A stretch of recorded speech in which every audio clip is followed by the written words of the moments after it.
Long ago, in a northern land, a little boy lived with his mother. One day, the boy's mother sent him into town to buy some oats. She wanted to make warm oatmeal for breakfast and a good oatmeal bread for the rest of the day. The boy went to the mill and bought the oats. Then he walked back home, taking care not to spill the oats from his basket. But as the boy walked home, the cold north wind swept them upon him. With one great windy puff, the north wind blew away all of the boy's oats, scattering them throughout the village. The boy turned around and walked back to the mill. There he had his basket filled with oats again. As he walked home, the north wind again swirled around the boy and scattered the oats with one puff. After this happened a third time, the little boy had no money left to buy oats. The boy was sad when he got home and told his mother what had happened. He made up his mind that he would visit the north wind and try to get the oats back. It was a long, long walk through the northern woods to where the north wind lived. As he trudged along, it grew colder and colder, and the boy grew very afraid. By the time he reached the north wind's door, his hand was shaking so hard that it knocked on the door all by himself. The gruff north wind came to the door. "What is it you want?" he asked in his growly voice. The boy was afraid of grumpy north wind, but he gathered up his courage. "I have come to ask you to give back our oats," he said.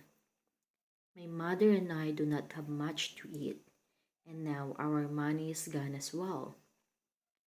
"I can't give back your oats," said the north wind. "They have been scattered to the winds, but you and your mother are poor, and you were brave to come here for this. I will give you a magic cloth."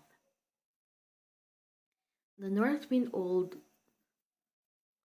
the boy to lay the cloth on the table and say, "Cloth, cloth, serve up the food." The cloth would make all the food that he and his mother could eat. The boy was very pleased with the gift.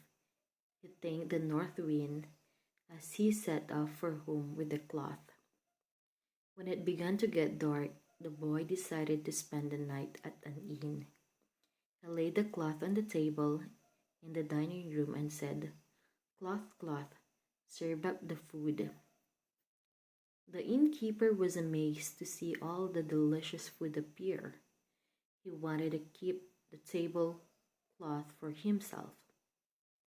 After the boy fell asleep, the innkeeper crept the stairs carrying an ordinary tablecloth that looked just like the boy's magical one. He entered the boy's room and traded the magical cloth for the plain one. In the morning, the boy took the cloth and walked the rest of the way home.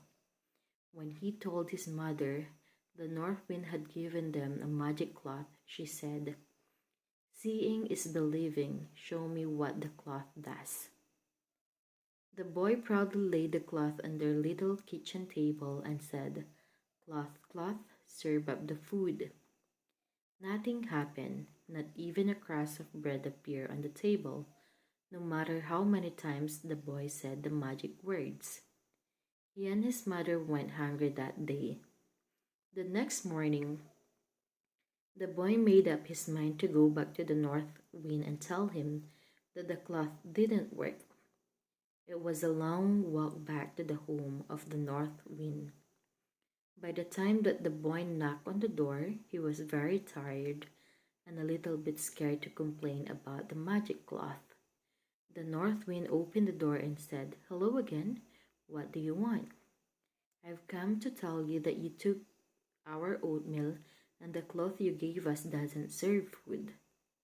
The boy shivered a little as he spoke. "I don't have another magic cloth, and I don't have any oats, said the North Wind. "But I do have a piggy bank that can give you if you say piggy bank make money. It will give you all the money you need." The boy thanked the North Wind and started home with a smile. It was already late when he reached the inn, so he decided to stop there again. When the time came to pay for his dinner at inn, the boy set the piggy bank on the table and said, "Piggy bank make money." Then he reached into the piggy bank and pulled out enough coins to pay the innkeeper for a dinner and a room for the night. After dinner, the boy went right upstairs to bed.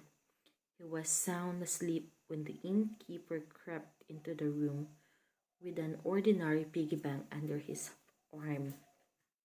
He took the boy's magic piggy bank and left the ordinary one in its place. The next morning, when the boy reached home, he happily told his mother that the North Wind had given them a magic piggy bank. "I'll believe it when I see it work," and said his mother. When the boy said piggy bank make money, not one coin came out of the bank. The boy and his mother had no food left and no money. The boy was afraid to visit the grumpy North Wind again, but he knew he had to get help. Once more, the boy set out on the long walk to the home of the North Wind. This time, the North Wind was angrier than ever. He wanted the boy to stop bothering him, and the North Wind opened the door before the boy even knocked. "Well, what do you want now?" roared the North Wind with his icy breath. "I must get my oats back," said the boy. "The piggy bank doesn't work. I have only one thing left," said the North Wind. "It is a magic rope that will tie someone if you say rope, rope, tie him up. Because if you have come all this way, I will give it to you." The boy thanked the North Wind and set out for home again. By now, he figured out what happened to his magic cloth and his piggy bank, so he had an idea what to do with the magic rope. When the boy reached the inn on the way home, he again stopped for the night. Although he didn't have any money, the innkeeper gave him a dinner and a place to sleep. The innkeeper thought that the rope the boy was carrying might be a magic, and he planned to steal it. After dinner, the boy went right upstairs to bed, but this time he only pretended to go to sleep. Later, the innkeeper crept into the boy's room to replace the magical rope with ordinary rope. When he came close to the boy's bed, the boy sprang up and shouted, "Rope, rope, tie him up." The magic rope wrapped itself many times around the innkeeper and tied him up. The innkeeper struggled but could not get the loose. The boy said, "I will untie you until you give my back my magic cloth and magic piggy bank." The innkeeper struggled some more, but at last he said, "Take them back, just set me free." The boy kindly let the innkeeper go with his magical things in hand. The boy returned home. This time he was able to show his mother the magic items. The cloth provided them with plenty food, and the piggy bank gave them money to meet their needs. In case they ever needed itself, the rope was nearby to protect them. The boy went to see North Wind one last time to thank him for this help. This time he was not afraid at all.